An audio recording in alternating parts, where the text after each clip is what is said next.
हाँ, hi friends, welcome back to my channel again. तो जैसे मैंने आपको इसके पहले वीडियो में मशीन सीम्स के बारे में बताया था, आज मैं आप हैंड सीम्स के बारे में बताऊंगी। और हैंड सीम में भी हम हमारा फिफ्थ वाला ऑप्शन है that which is called invisible hemming and hemming. इसके बारे में बताऊंगी। हेमिंग तो हमारा बहुत ज़्यादा ज़रूरी है, क्योंकि हम जब भी कोई नेक लाइन बनाते हैं या ब्लाउज में हुक पट्टी लगाते हैं तो उसके बाद हमें हेमिंग करना बहुत ज़्यादा ज़रूरी हो जाता है। इसलिए हैंड स्टिचिंग में हमें हेमिंग आना बहुत ज़रूरी होता है।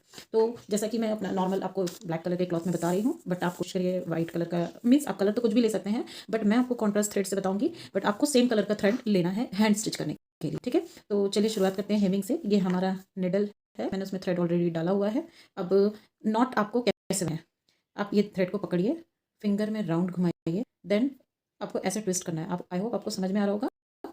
ये जो ऊपर का पॉइंट आया है इसको ऐसे नेल से पकड़ के खींच लीजिए, तो ये देखिए आपका नॉट बन गया है इसमें, ठीक है। और एक इंपॉर्टेंट बात हेमिंग के लिए कि हेमिंग के लिए आपको हमेशा सिंगल थ्रेड लेना है। सिंगल थ्रेड फिर आप कैसे बनाएंगे, तो जो आपने निडल में थ्रेड डाला है वो आप देखिए एक पोर्शन मैंने यहाँ छोड़ दिया है और सिर्फ एक ही पोर्शन में नॉट बांधा हुआ है। तो इस तरीके से हमारा सिंगल थ्रेड से हम हेमिंग करेंगे। तो चलिए शुरुआत करते हैं। जैसा कि आपको बताया है, इजी कन्वीनियंसी के लिए आपको एक ये रॉ एज होती है, एक फोल्ड करके देन अगेन वन फोल्ड करना है और इसमें फिर अब आपको हेमिंग करनी है। हेमिंग करने के लिए हम क्या करेंगे, जो हमारा फोल्ड किया हुआ कपड़ा है उसे छोड़ के फ्लैट वाली सरफेस में लेंगे। उसमें हमें यहाँ से सिंगल थ्रेड लेना पड़ता है। मीन्स कोशिश कीजिए कि इतना सा थ्रेड लीजिए और इसमें हम इस वाले पोर्शन में हम यहाँ डालेंगे। ये देखिए थोड़ा सा डिफिकल्ट हो जाता है ना, ये देखिए ये हमने निकाला, देन अगेन हमने डाला यहाँ से और यहाँ से निकाला। इस तरीके से हम डालेंगे। आपको इसकी प्रैक्टिस करनी ही पड़ेगी। ये थोड़ा सा टफ हो जाता है, कर तो हम लेते हैं लेकिन फिनिशिंग नहीं आती। तो अगर आप देखेंगे तो यहाँ पे ये इतना ज़्यादा धागा विजिबल नहीं होता है, इवन यहाँ पे भी बहुत छोटा सा पोर्शन दिखाई पड़ता है, इसीलिए इसे इनविजिबल हेमिंग कहते हैं। ये देखिए आपको इसकी प्रैक्टिस करनी पड़ेगी, अदरवाइज आपके बाहर पीछे की तरफ भी, मीन्स जो हमारा फिनिशिंग वाला पोर्शन होता है वहाँ पर भी बहुत ज़्यादा धागा दिखेगा और यहाँ पर भी बहुत ज़्यादा दिखेगा। तो ये हो गई हमारी इनविजिबल हेमिंग। मैं आपको फिर हमारे प्रोजेक्ट में भी बताऊँगी कैसे हम पूरा बना के रखते हैं, आप उसी प्रकार से हमेशा बनाइए।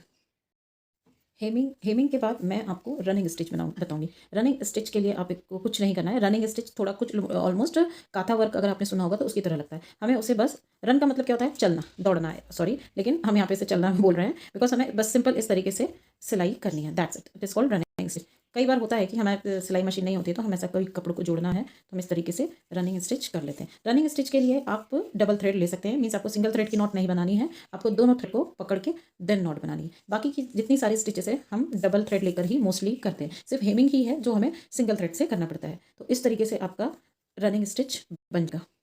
Thank you. अभी मैं आगे आपको दूसरे बताती हूँ। अब हम बनाएंगे even basting. Even basting means जिसमें जब हम सिलाई मारते हैं, रनिंग स्टिच में तो हमारा कुछ इवन नहीं था, कहीं पे भी बड़ा छोटा ऐसा लूप बन रहा था, बट इवन बास्टिंग में हमें होता है कि हमारा एक जैसा सिलाई का पोर्शन आना चाहिए। जो हम स्टिच ले रहे हैं या हम नेडल जो डाल रहे हैं इक्वल गैप में आना चाहिए। अब इतना तो हम सबको पता है कि जहाँ पे सिलाई हमेशा जिस पोर्शन में दिखाई पड़ती है वो अपोजिट पार्ट कहलाता है। तो हम इवन बास्टिंग जो है हम सीधे वाले पोर्शन से शुरू करेंगे, मीन्स जो पोर्शन विजिबल होता है मोस्टली सबके सामने। तो अब देखिए ये मैंने, हम नेडल नीचे से डाल रहे हैं, नॉट वाला पोर्शन। बास्टिंग के लिए हमें क्या करना है कि अब देखिए, आपको इक्वालिटी के लिए आप चौक से लगा सकते हैं। ये देखिए छोटा सा ही, जैसे यहाँ से थ्रेड निकला उसके थोड़ा सा बाद में लेना है। और फिर अगर आप 1 सेंटीमीटर का गैप ले रहे हैं तो आपको एवरी टाइम ये 1 सेंटीमीटर का गैप मेंटेन करना पड़ेगा, राइट। ये देखिए इतना सा आया, देन अगेन हमने ये निडल निकाल के जस्ट थोड़ा सा आगे लिया, ऑलमोस्ट, देन 1 सेंटीमीटर के गैप से हमने निडल उसे अगेन बाहर निकाला। ये देखिए फिर हमने ऐसे किया, फिर हमने इसे इस तरीके से बाहर निकाला। तो इसे कहते हैं हम इवन बास्टिंग। इसी तरीके से हम जब बनाएंगे तो एक अनइवन बास्टिंग भी होता है, मैं बताती हूँ आपको भी इस बारे में। ये देखिए ये हमारा, आप देख रहे हैं इक्वल गैप में आ रहा है और बहुत बारीक थ्रेड के साथ। अब इसी में आगे हम अनइवन बास्टिंग करेंगे। अनइवन बास्टिंग मीन्स एक बार हमने छोटा लिया, फिर हम एक बार बड़ा थ्रेड लेंगे, फिर हमने छोटा थ्रेड लिया, फिर हम बड़ा थ्रेड लेंगे, बड़ा गैप देंगे, like that, it is called uneven basting. वैसे तो इतना अनइवनली हम किसी चीज़ में सिलाई मारते समय, लगाते समय इस्तेमाल करते नहीं हैं, बट समटाइम्स ऐसा होता है कि हमें कहीं डिज़ाइन डालना है, सपोज नेक में डिज़ाइन डालना है या स्लीव्स के बॉटम में डिज़ाइन डालना है, तो हम इस तरीके से सिलाई का इस्तेमाल करके उसमें कॉन्ट्रास्ट थ्रेड डाल के डिज़ाइंस डाल सकते हैं। अदरवाइज अगर हमारा कोई कपड़ा फट गया है, सिलाई उधड़ गई, तो इस तरीके की सिलाई डाल के तो हम सिलाई करेंगे नहीं, तो हम मोस्टली इनको डेकोरेशन पर्पज से इस्तेमाल कर सकते हैं। It is called uneven basting.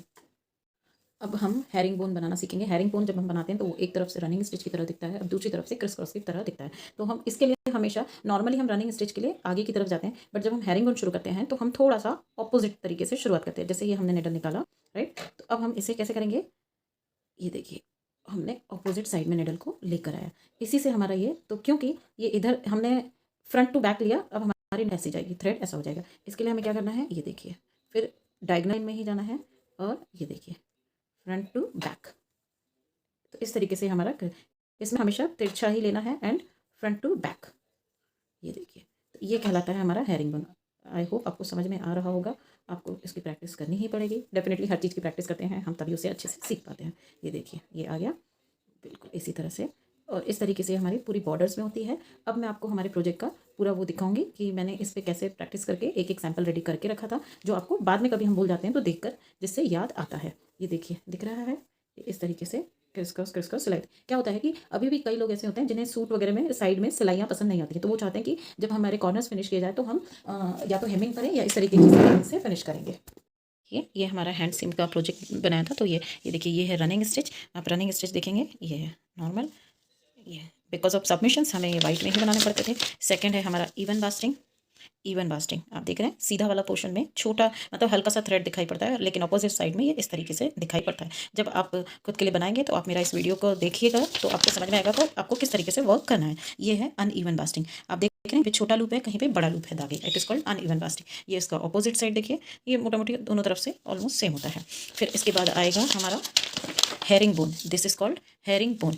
ये देखिए, तो ये जो हमारा सीधे वाले भाग में ये दोनों तरफ से रनिंग स्टिच की तरह दिख रहा है, बट जब आप पलटेंगे तो ये सिलाई इस तरह से दिखाई पड़ेगी। इसके बाद है हेमिंग, जो मैंने आपको सबसे पहले बताया। हेमिंग देखिए, हेमिंग बताया ना, जनरली सेम धागे से किया जाता है। तो अगर आप इधर देखेंगे तो आपको धागा बिल्कुल दिखाई नहीं पड़ेगा। I am trying to give you close view as well, but no it is not coming because we did it from the same thread. And from the back side you can see from the back side how it looks. ये देखिए, तो ये था हमारे 5 तरह का stitches. आप इसके भी प्रैक्टिस करिए, और तब तक को हमारा दूसरा वीडियो तैयार करती हूँ, तब तक कि आप इसकी प्रैक्टिस कीजिए। Thank you.